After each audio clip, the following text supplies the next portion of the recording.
Hozirgi kunda Ichki ishlar vazirligi akademiyasining 3-kursida tahsil olaman. Bugungi Zulfiya xonim davlat mukofoti uchun ta'lim yo'nalishida qatnashdim. Hozirgi kungacha, ya'ni ta'lim iftixori va eng yaxshi xizmatlar uchun fuqarolik va oila huquqidan Respublika umum akademiya miqyosidagi tanlovda birinchi o'rin sohibasi bo'lganman. Ilmiy maqolalarim xalqaro jurnallarda AQSh, Rossiya va qator davlatlarda chop etildi. Zulfiya davlat mukofotini qo'lga kiritish maqsadim bor.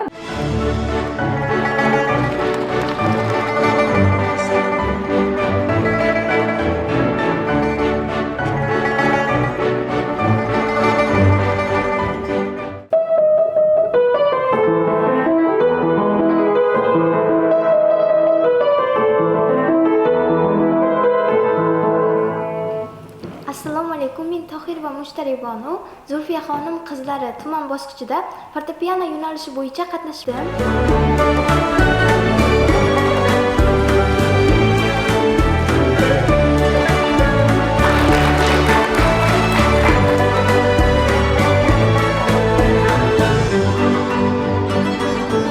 Bugun Nurobod tumanida Zulfiya nomidagi davlat mukofotining dastlabki saralash bosqichi o'tkazilyapti va ushbu tanlovda men adabiyot yo'nalishidan ishtirok etdim. Adabiyotning nasr yo'nalishi bo'yicha bir qator hikoyalar muallifi hisoblanaman.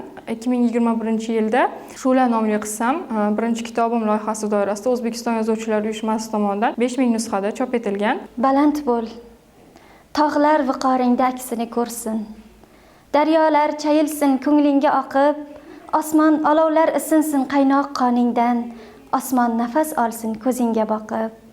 Qushlar ovozingdan ilhomga to'lsin, ko'zingni tinglasin savoli borlar, yurgan yo'llaringdan ibrat gullasin, borar manzilingga kelsin bahorlar.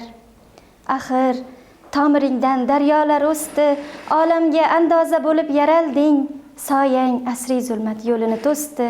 Yuksak bo'l, pastliklar etolmasin zabt. Axir izlaringdan qumlar chopadi, ruhingda, fikringda maydalashmoqqa hayot har kuni bir sabab topadi. Sen baland bo'l.